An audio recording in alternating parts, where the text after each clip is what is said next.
Well, let me thank Andy Card, who I'm a big fan of. You know, in Massachusetts, Republican and Democrats work together, and something we all need to do better down here in Washington. But I'm a big fan of Andy Card's, and he's been a great leader up in Massachusetts and on the national level, and I'm really thrilled that he's so involved with NED and Cal Gershman. Right there he is. Thank you so much for your leadership. And you know, Andy mentioned I'm from Worcester, and you know that he knows my family. You know, who's from Worcester. A lot of people down here think that because my last name is McGovern that I'm related to George McGovern. And people come up to me all the time and say I've always been a long-time supporter of your dad's, and I usually say thank you.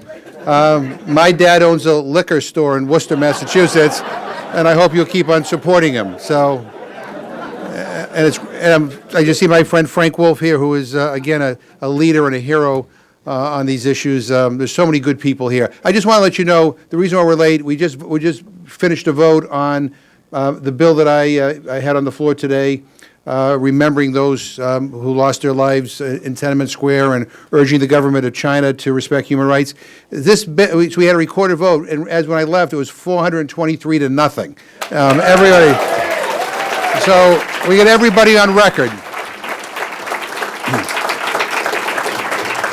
So since 2017, the Chinese government has locked up perhaps more than 1 million Uyghurs and other Turkic Muslims in mass internment camps. We should know the number of detainees by now, but we don't, because the Chinese government refuses to disclose it. We know these camps are an attempt to stamp out the Uyghur identity. Detainees face daily brainwashing, abuse, and starvation diets. They are forced to denounce Islam, to study Xi Jinping thought, and to sing in praise of the party. Meanwhile, some of their children, left without parents, are made into wards of the state. The Uyghurs living abroad cannot contact families and friends from home, and when those loved ones disappear, they have no way to know if they're living or they're dead. The scope of the Uyghur crisis includes more than these camps, however. Uyghurs on the outside live in what experts depict as an open-air prison, where they are subject to constant surveillance, facial recognition cameras, iris scanners, and police checkpoints. It is long past time for the world to send a clear message that the Chinese government cannot perpetrate these abuses with impunity. The World Uyghur Congress is fighting against this brutal oppression. Their mission to promote democracy, human rights, and freedom for the Uyghur people through nonviolent means can serve as a model for others in the years to come.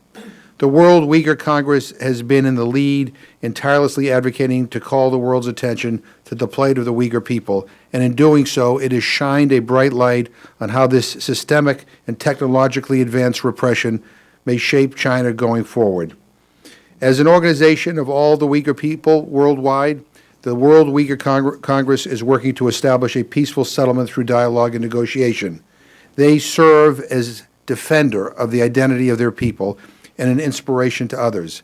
And so I am pleased to present them with NED's 2019 Democracy Award. Thank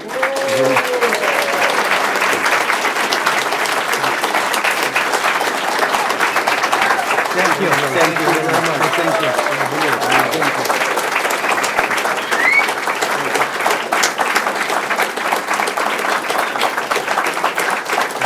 Thank you very much.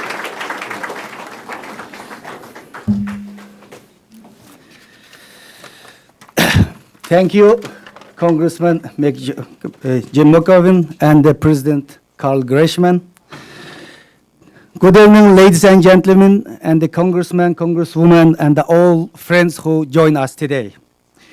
The World Uyghur Congress is deeply and proud, honored to receive this award to recognition of work advocating for the right of the Uyghur people despite immense challenges. I would like to sincerely thank National Endowment for Democracy. We have made visible progress over the past year, despite hard challenges, and this would not have been possible without support of National Endowment for Democracy. I would like to acknowledge the teamwork, World Uyghur Congress leadership, staff, and all those Uyghur diaspora who supports us. I would also like to thank all academics, journalists, activists whose important contribution have made significant difference. While we are deeply proud and honored to receive this award, we cannot lose the focus. Despite best effort and all progress we had made in the past year, the concentration camp arbitrarily detaining millions of Uyghurs have not been closed. Despite all of our work, Uyghurs in East Turkistan are suffering and being denied and their most basic rights. We are still missing our family, friends, and who have disappeared into the concentration camps today. In this moment, we can celebrate great strides we have made over the past year, but our work is not done. In the coming year, we must redouble our efforts. We cannot stop until all those detained in the camp have been freed. We will not rest until the Uyghur people enjoy democracy, human rights, and freedom. It is a time entire world stand up for the Uyghur. It is a time free for 3 million Uyghur who are suffering in the concentration camp. I think it is a time also US Congress approve the Uyghur Human Rights Policy Act. Thank you for your attention.